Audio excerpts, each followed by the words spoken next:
And we are back with a second video about the total flow of automated emails to your customers. This time we're going to go over the flow if you are connected to a digital payment provider. That means if you are connected to Stripe, Molly, or Full Stack Payments, and that will allow you to collect digital deposits from your customers. Or even better, it will allow TatAgenda to collect them from your customers.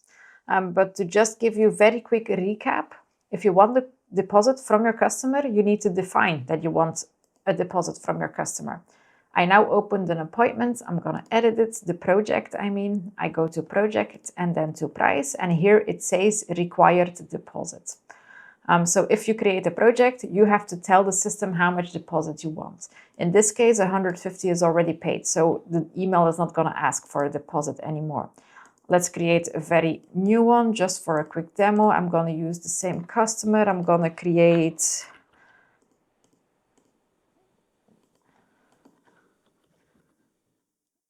I quickly go to the price. This one says required deposit, which is this artist's default. So it's pre-filled with the artist default. You can decide to change it. Maybe for this bad customer, you want to ask 250 deposit instead, or maybe you want to ask 50 because it's a good customer, or maybe it's your mother-in-law and you decide to ask 0 deposit. Okay, if I'm going to save this one, voila. Now for this booking, the emails that are sent will not ask for a deposit. If I open it again and I change the required deposits to 100, now the system is going to ask for a deposit. And I'm going to show you how. Notifications. So we went over this flow already, but let's recap. You have your appointment registration email. You can enable it or disable it here.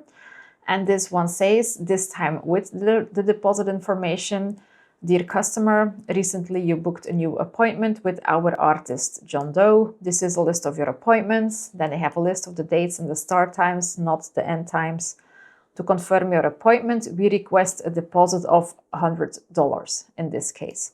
Please click the button below to make your payment. And then there is a button, and that button will guide them to their payment page on Full Stack Payments, for example. The last part is only there if it's necessary. We already have a partial payment of 50 euros, for example, or dollars. So if you request 100, but there is already 50 available, then the system will ask for an additional 50. If you have 0, then of course this last sentence will not be there.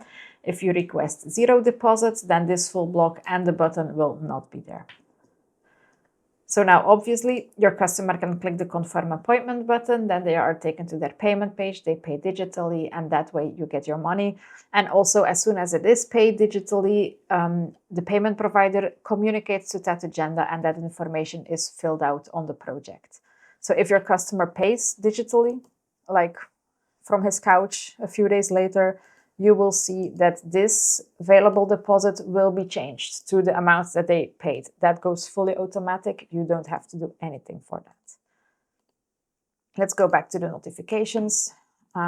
So now you have noticed in this appointment registration, this disclaimer is gone, the warning.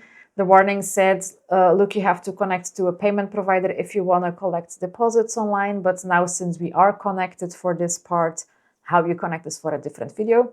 But now we are connected, so this warning is gone, and therefore also with the reminders. I clicked on deposit first reminder. The system says wait 5 days after the appointment was made and then send an automatic reminder if the deposit did not get paid yet. So if your customer ignores the button in the first email, then they will get a reminder after 5 days. You can choose. If you make it 2 days, then the reminder will be sent after two days. It depends how long your waiting times are. If you have a few months, then I would suggest to keep it at 5. If you have only a week of waiting time, then maybe you can put this to 1. So this reminder says, dear customer, recently you booked a new appointment with our artist, John Doe. According to our records, the advance of $100 has not been paid yet. Please confirm your appointment by clicking on this button and paying your deposit. Again, if they choose to ignore your second email, we have a second reminder. Again, you can choose how many days. You have to enable this by yourself. It's not default enabled by the system. So if you want these reminders to happen, please go to your settings, notifications, and enable them. So you enable deposit second reminder, you decide how many days to wait again. Here it is 5, and then the content of this email is almost the same.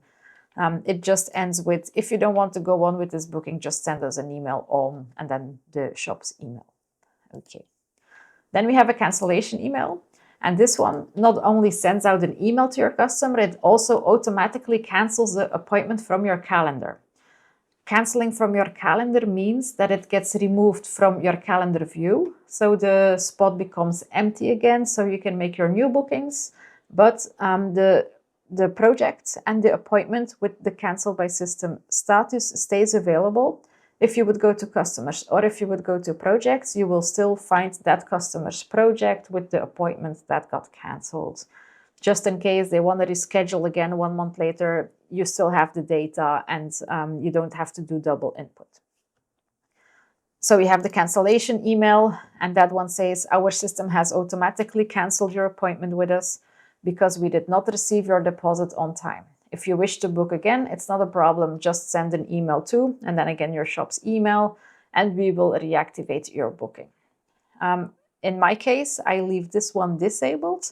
It's a commercial choice. In my studios, we decided that we will not automatically cancel appointments. We once counted it, and about 80% of people without deposits, they still show.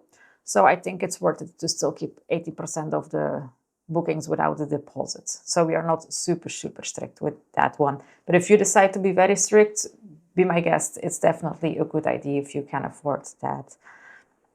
So all the other emails, the appointment reminder, the aftercare email, and the after sale email, they don't have anything to do with the payment provider or the deposits. So I'm not going to go over those again. So if your payment provider is connected, your appointment registration will ask for a deposit, the first reminder, the second reminder, and the cancellation can happen too. That's it. Voila.